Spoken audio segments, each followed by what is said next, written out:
सत घन, चित घन, आनंद घन।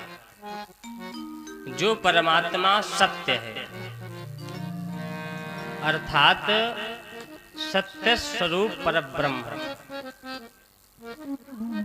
जीवन में जो सत्य बचता है,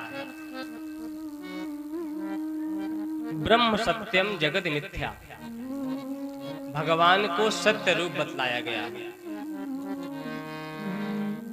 हम जीवन भर माने या ना माने,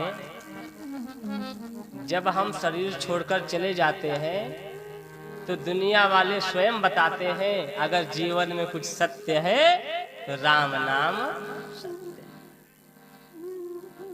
तो जीवन में जीते समय हम भगवान को सत्य क्यों नहीं मानते कि सत्यव्रतम सत्य परं सत्यम सत्यस्य योनिं निहितं च सत्ये सत्यस्य सत्यमृत सत्यनेत्रं सत्यात्मकं त्वां शरणं प्रपन्नामि। यही ब्रह्म चित है। चित अर्थात चेतना, जो शरीर में शक्ति प्रदान करे, जिसको किसी दूसरे के प्रकाश की आवश्यकता नहीं है, जो स्वयं में प्रकाशित है।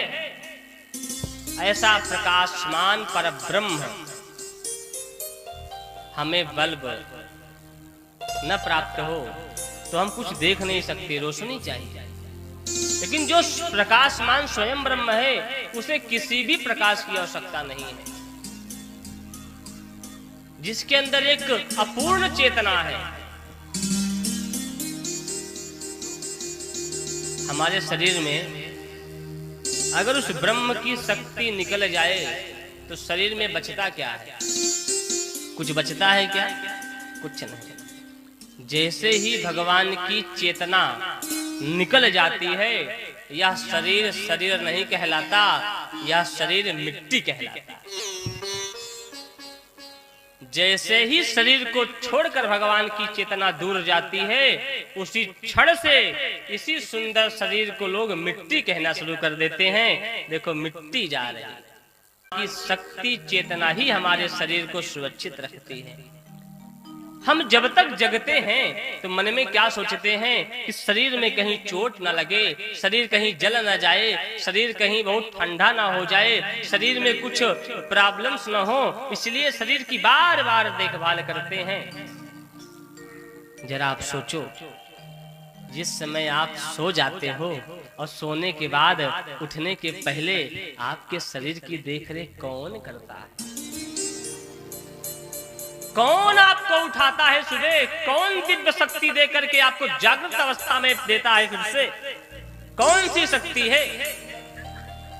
जब आप सोते हैं तो आप कितने थके रहते हैं, और जब आप सुबह उठते हैं इतनी ऊर्जा कहां से आती है? यह उस परमात्मा की चेतना है जो हमारी स्वयं देखभाल करती है और हमें अपने बच्चे की तरह पालती है। भगवान कहते हैं, मैं अपने भक्तों को जिस प्रकार एक माँ अपने बच्चे को पालती है, उस प्रकार मैं उनकी देखरेख करता हूँ।